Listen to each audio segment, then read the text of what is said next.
Hello and good evening. Welcome to Night for News, and I'm your host, Jackie Boatwright.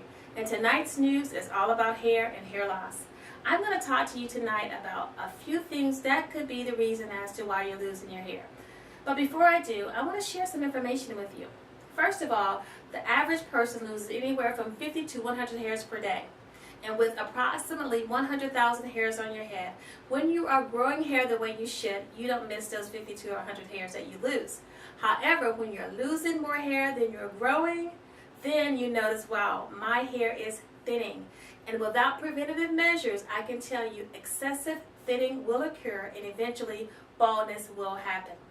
A lot of people don't consider these factors. Do you know that the medications that you are taking could be the reason why you're losing your hair? Some of the medications that can cause hair loss include blood thinners, seizure medications such as Dilantin, medications for gout, blood pressure medications, anti-inflammatory drugs such as prednisone, medications that lower cholesterol and other lipids, mood-altering drugs, chemotherapy drugs, thyroid medications, oral contraceptives, diet pills, and street drugs. All of these type medications can cause hair loss. So if you are taking these type medications and you are experiencing hair loss and you have not considered or not yet pinpointed what could be the cause, consider the medication. This could be the cause of your hair loss. Another thing that you need to look at are the illnesses that you have. If the medication isn't causing it, then you need to consider the illness. Some of the illnesses that can cause hair loss include OBGYN conditions such as postpartum and postmenopausal states, ovarian tumors, anemia, if you have an iron deficiency, thyroid disease, connective tissue diseases such as lupus. And you know what? If you go on a crash diet, do you know that you could cause yourself to lose your hair? In addition to that, bulimia and anorexia. If you are going up and down with your weight, this could cause also to issues with your hair and cause hair loss. In addition to that, if you've had surgery, general anesthesia, and severe emotional problems, all of these could cause hair loss. And the main cause that I see in my business is stress.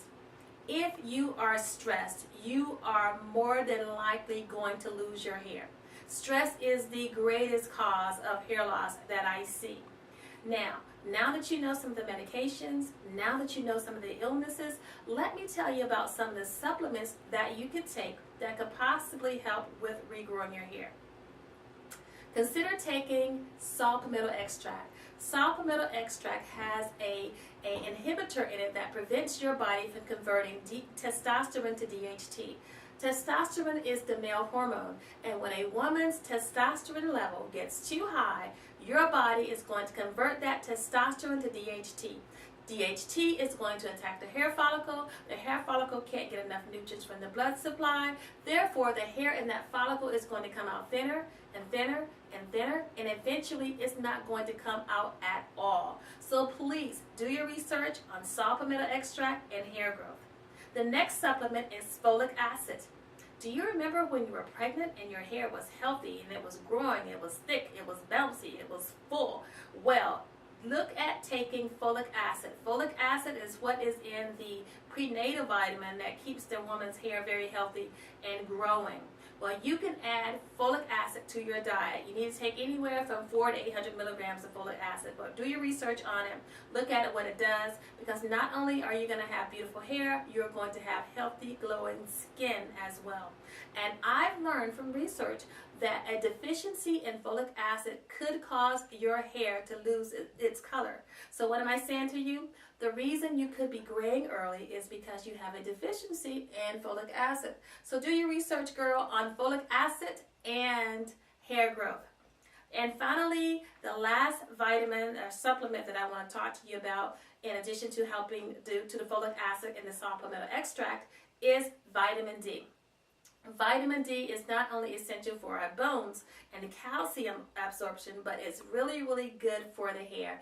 And also, research has shown that women who develop breast cancer had a deficiency in vitamin D.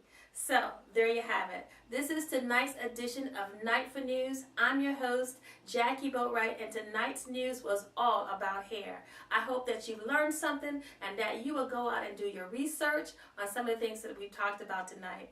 Join me on the next edition of Night for News with Jackie Boatwright. Have a good night.